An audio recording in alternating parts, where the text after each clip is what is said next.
Here is how to create a travel agency WordPress website in just 3 steps. From your WordPress dashboard, head over to Plugins, click on the Add New button and search for the responsive starter templates. Install and activate the responsive starter templates from the plugins repository.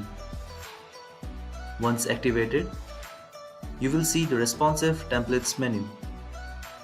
Here, search for travel agency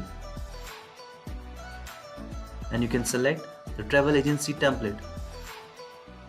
Click on Import Site. Once the import is complete, click on the Launch Site button. And that's it. This is how you can easily create a travel agency WordPress website using the responsive starter templates plugin.